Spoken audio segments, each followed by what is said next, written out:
Shalom, it's Taylor from the Kafar. Welcome back or welcome to my channel. This is the place to be to learn Hebrew online, and you can visit thekafar.com/Hebrew to learn more.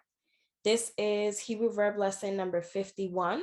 And in this lesson, we're going to continue with our past tense Nifal patterns, this time for acha verbs. But before we get into that, we are going to, of course, review our exercise verbs from the last lesson, lesson number 50. So in that lesson, you learn the past tense conjugation patterns for regular Nifal verbs, and it's also the same pattern that we use for Chet, Ayin verbs.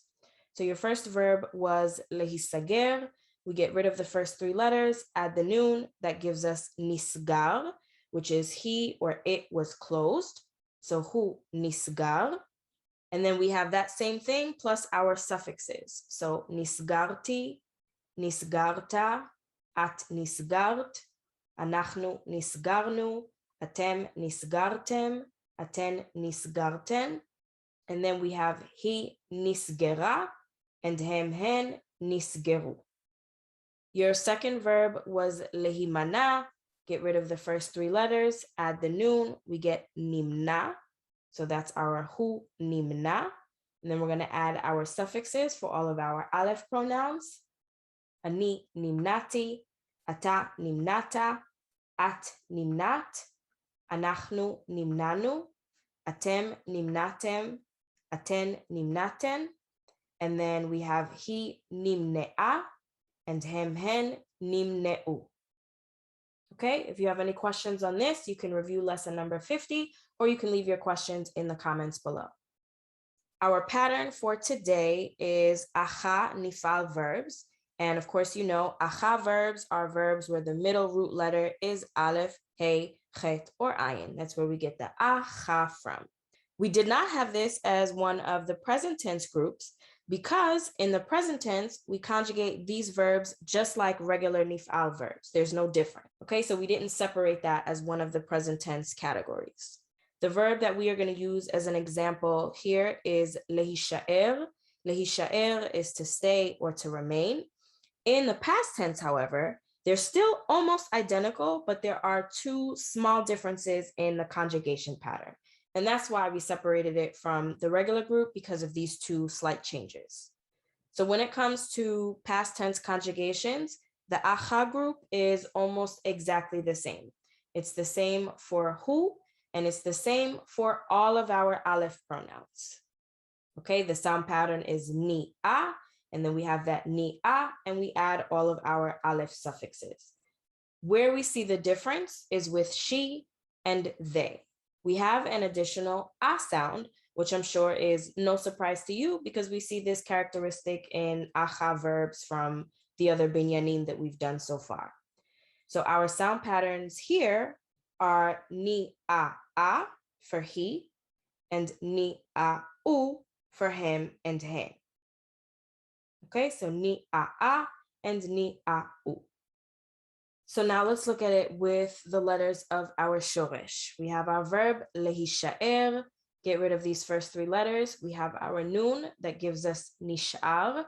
So hu nishar, he stayed or he remained.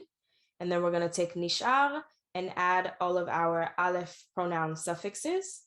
So ani nisharti, ata nisharta, at nishart, אנחנו נשארנו, אתם נשארתם, אתן נשארתן. So up until this point, we see that it's exactly the same as our regular and our Chet Ayin conjugations. For he and him and hen is where we see the difference. So he nishara and hen nisharu. So using a regular example, we went from nigmera and nigmeru to nishara and nisharu. Okay, so from to a. So he nishara, hen nisharu. Before we get into our exercise verbs, a quick reminder that you can get my guide to Hebrew verb conjugations to use as a supplement to these videos. The direct link is in the video description, and it covers the past, present, and future tense conjugations of all 7 binyanim. Okay, so now for your exercise verbs, you're going to conjugate these acha verbs in the past tense. In the present tense, they would conjugate just like the regular Nifal verbs, but in the past tense, we pull them out because of the differences with he and him. So your first verb is lehidachef, which is to be pushed, lehidachef. And the second verb is lehishael, which is to be asked, okay, lehishael. And both of these do have active pa'al counterparts because these are both passive verbs. So lidchof, pa'al verb, is to push, and lehidachef, nif'al, is to be pushed. Lish'ol is a pa'al verb that means to ask, and lehishael, the nifal verb, is to be asked. And you see that the middle root letter of both of these is one of our acha letters, okay? Alef, He, Chet, and Ayin. Okay, and we'll review these exercises, of course, in the next lesson. So that is all for today. Toda latzfia. Leave your thoughts and any questions that you have in the comments. Like this video if you liked it, and subscribe to my channel if you haven't already. Visit thekafar.com/Hebrew if you want to learn Hebrew online beyond these videos. And I will see you for the next Hebrew verb lesson. Leitraot.